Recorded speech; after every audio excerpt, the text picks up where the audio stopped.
Hi, Dr. Brian Koffman. I'm the founder and medical director of the CLL Society here at ASH 2017 in Atlanta, Georgia. Hi, I'm Dr. Richard Furman from Weill Cornell Medical College and the director of the CLL Research Center. Dr. Furman, you've done a lot of the really early research on some of the novel agents.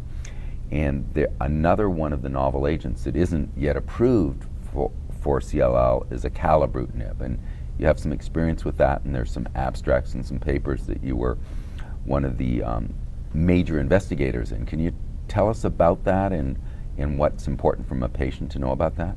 Absolutely. So Acalabrutinib was approved for relapsed mantle cell lymphoma approximately 6 weeks ago. And of course, physicians have the ability to use anything that's approved for anything that they think it's appropriate for. So this is certainly something, Acalabrutinib is something that is available now to all patients. Getting the insurance to pay for it is It's sometimes a whole other issue, yes. So, it's still early and we don't know where things are going to fall. Acalabrutinib demonstrates much better tolerability compared to ibrutinib. And I think what's actually most important is the risk of diarrhea, the risk of bruising, and really the arthralgias are far, far less with Acalabrutinib. The atrial fibrillation, which I think is probably, from the physician and patient's perspective, one of the more difficult adverse events to deal with just because of the severity, it's early, but it does look it's going to be a little bit lower with Acalabrutinib than ibrutinib. And so it's probably the specificity and the bioavailability, excuse me, and the fact that I think Acalabrutinib's sort of in a sweet spot in terms of its dose that really enable it to be better tolerated. Are there any new adverse events you're seeing with Acalabrutinib that you didn't see with ibrutinib? So it's interesting. There is definitely one, which happens probably in it's reported to be in about 40% of patients, though in my practice I suspect it's much higher. Of course, might be just because it's my practice, but okay. We do see headaches. Right, that's what I've heard, yeah. Yeah, and you've heard that about my practice, or you've heard that about Acalabrutinib? I've heard that about the patients on Acalabrutinib. So the truth is the headaches are probably related to a peak effect of the Acalabrutinib, so it actually comes on very early after you take the pill. It's usually very easily controlled with either Tylenol or caffeine, and so it's not something that's necessarily problematic. What's really intriguing, though, is there's definitely amelioration of it over time, so that by weeks 2 and 3, there's no more headache. So it's a very intriguing phenomenon. Fortunately, it's not something that's ever required someone to discontinue trial participation. But that's really the only adverse event that is new compared to ibrutinib.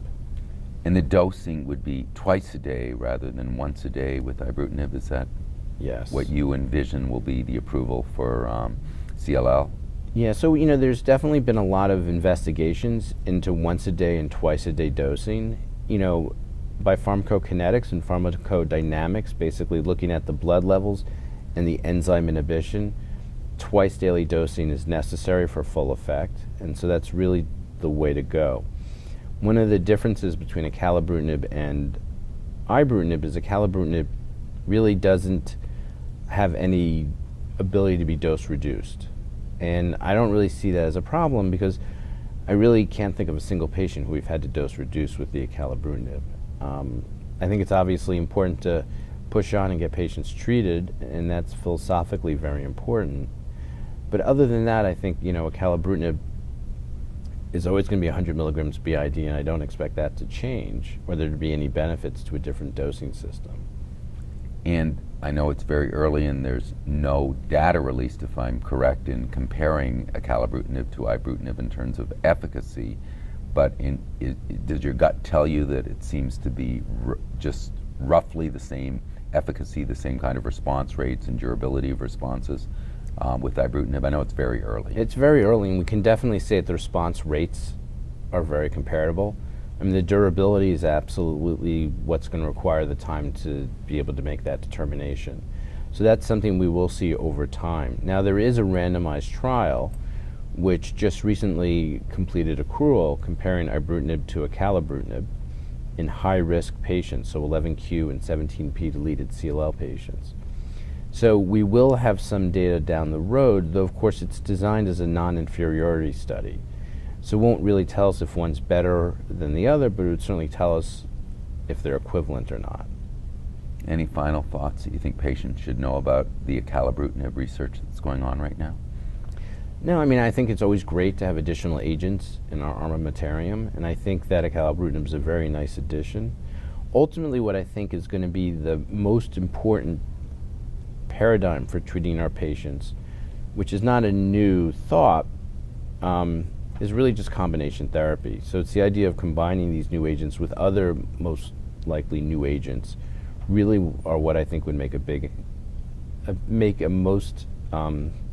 really allow for the greatest step forward for our patients. So I think currently we're doing the ibrutinib venetoclax trials, but of course, acalabrutinib venetoclax or anything combined with venetoclax, they really have synergy that will allow them to really enable patients to get very deep remissions and even to come off therapy after a defined period of time.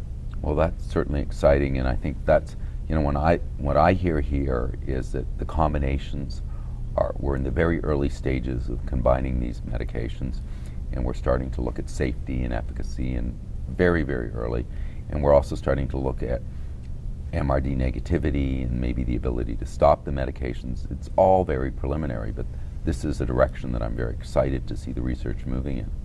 Absolutely. I do have a word of caution, which is, it's certainly possible to add additional therapies, but the additional therapies might be tolerable, but you really have to wonder if they add anything. Okay. So increasing a response rate or increasing a rapidity of response aren't clinically meaningful endpoints. And from a patient's perspective, I can't emphasize enough how progression-free survival is really all that matters.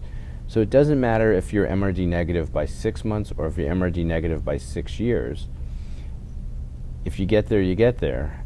And the way to do that that's safest is certainly preferable. So adding something like obinutuzumab to ibrutinib plus venetoclax is likely going to just generate a lot of normal B-cell kill and a lot of toxicities that could really be problematic for individuals. So while I love the idea of ibrutinib venetoclax, the obinutuzumab ibrutinib venetoclax, the GIVE regimen, I think is very problematic, and we are seeing a lot of those combinations here. Dr. Furman, thank you so much. I always learn when I listen to you, and I really appreciate your perspective. Thanks so much for what you're doing for the CLL community. Thanks. Thank you. Thanks.